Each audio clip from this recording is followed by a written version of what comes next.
What made you write your autobiography? Well, I must confess that I find it difficult to answer that question in a few brief sentences. For a long time, I resisted the request that I put down my experiences, particularly as a public servant, in the form of memoirs. I did not, the form of memoirs dealing with one's working life and the interaction with leading politicians as well as presidents and prime ministers and ministers didn't appeal to me quite so much. I admit that those documents have value, considerable value, in depicting the things that happened during the period they worked with these persons. I was looking for something larger, I think something more spiritual character. I wanted really to be able to reflect on my life as an existential entity, as a total entity, to reflect on its meaning, its mystery, its existence. Now, I couldn't do that in a memoir-packed, working, life-oriented document. I had to think of another form. And that was one reason I sat down to deal with my life story. Now, you find that these concerns, what I call the spiritual life, runs right through my autobiography.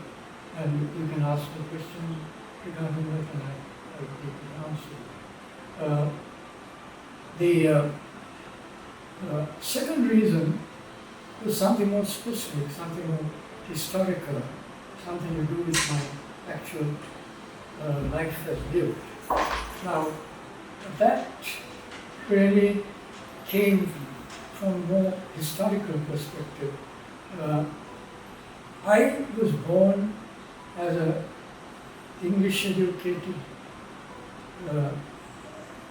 singer person. I was born into an English-educated single household. Now that was, in a sense, a little unusual, because this household was in a corner of the British Empire. It was really governed by the British as rulers who established global empire during that period. And I became a little minuscule part of that global British civilization, and it covered the globe. Now, I learned English while I was a child. I began speaking English right from the beginning. Talked to my parents and siblings. I spoke, I thought, I felt.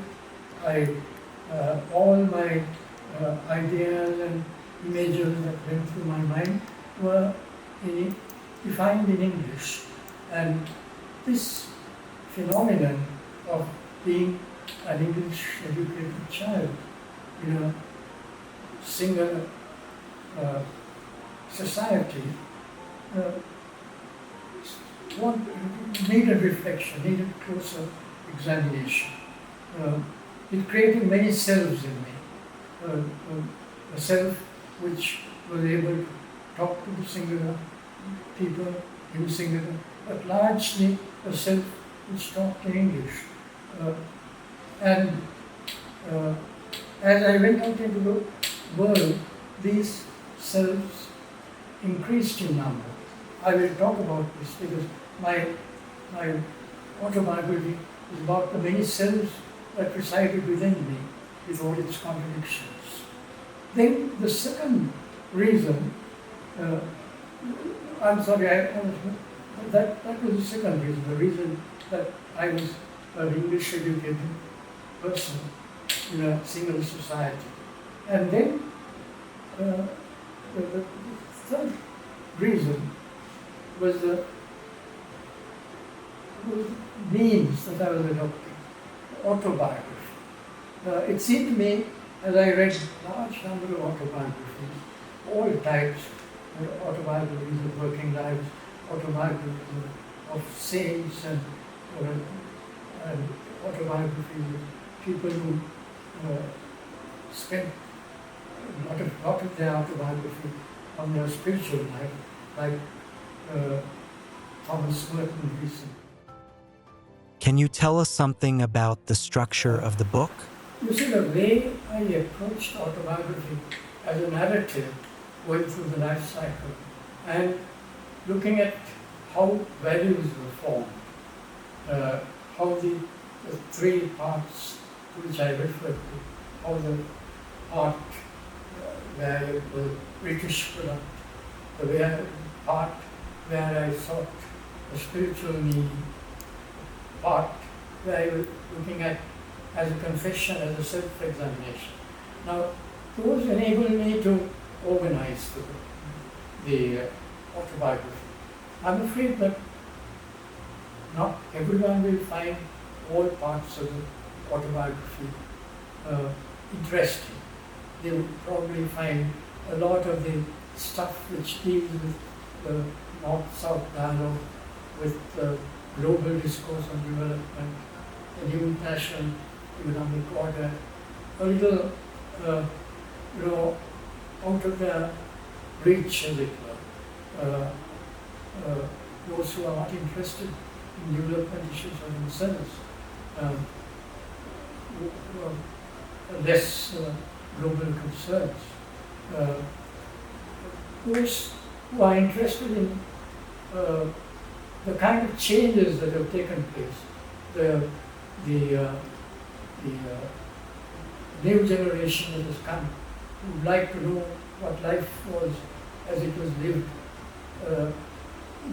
by a child like me, when in my childhood. I think they would find the first part quite interesting. Now, I have several selves in my autobiography, and they have contradictions among each other, but they are not, none of it is excluded, they are all included. What you find in my autobiography are several selves which have a lot of interactions with each other, which contest each other, but which in a sense coexist. They all coexist, and I hold them together in order to try to move forward in my life. My life as it unfolds gives it new patterns. The chaos that is life becomes unfolded in different types of patterns. So I have a self which is the civil society. I have the self which is the learning self, the early childhood self, then it merges into youth and adolescence, then it becomes the self of a married person, of an employed person, of a public servant, then moves on to an independent, a new self. You speak about your spiritual experience. Can you elaborate a little bit about it? The spiritual dimension played an important role in my life right from the beginning. As a child, I was a practicing Baptist. Then I became a humanist.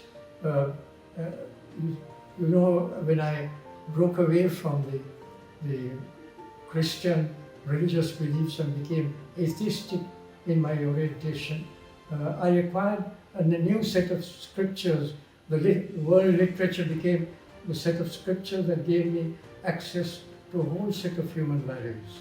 And then I entered a whole world of new knowledge at the end, with the writings of the saints, the sermons of Hindus, Buddhists, Christians.